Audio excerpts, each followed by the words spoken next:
Hello mga mamis, today ang gagawin ko ay maliit lang na portrait cake. Yung portrait cake na to hindi siya mano-mano na drawing, gamit lang ay edible print. Kumbaga si customer na yung nag-layout, kaya lang square kasi yung nilayout nila, kaya kailangan ko siya i-layout ulit ng ng pabilog since bilog yung cake. Tapos medyo na-adjust yung sukat nung pinaprintan ko doon kasi wala akong edible printer pa. Kaya nagpapaprint lang ako sa shop. Sinukat ko na kasi yun siya na sakto na na 6 inches. Kaya lang I don't know kung paano nila na-print. Basta nabawasan siya ng sukat. Kaya no choice ako kundi maglagay ng ng border sa gilid. Tapos, so ayan na nga. Kailangan pakinisin ko siya ng pantay-pantay. Lalo na yung sa ibabaw. Since ilalapat ko dyan yung edible print. Kapag yung sa mga edible print nga pala na ganyan, nilalagyan ko pa siya ng parang undersheet. Basta ilalim ng edible paper na na manipis lang na fondant para at least may mag-absorb ng moist ng whipping cream sakali. So mapansin nyo talagang nilapat or pinakinis ko siya ng pinakinis ng bonggang-bongga. Kaso lalagyan ko din yan ng texture sa gilid, o diba?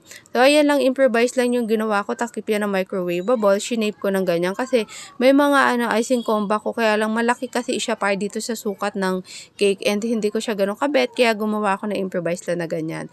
Tapos, ayan, nilalapat ko na maiging ibabaw para at least pantay din pag inilapat ko na yung picture nung celebrant. So, ganyan lang naman siya. Tapos, ilalagay ko muna yun siya doon sa fondant sheet, 'di ba? Tapos ayan, makikita ninyo yung texture na ginawa ko lang. And smooth siya, wala siyang flows, 'di ba? So ayan na nga. Tapos nag-abiso si customer sa akin siguro 2 days before or basta medyo short notice na siya.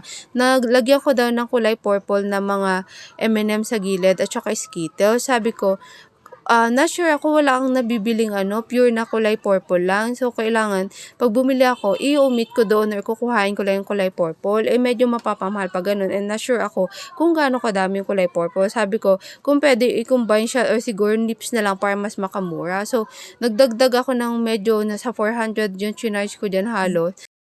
Kasi nakailang bili ako ng nips sa Skittles. Wala naman pala siyang purple.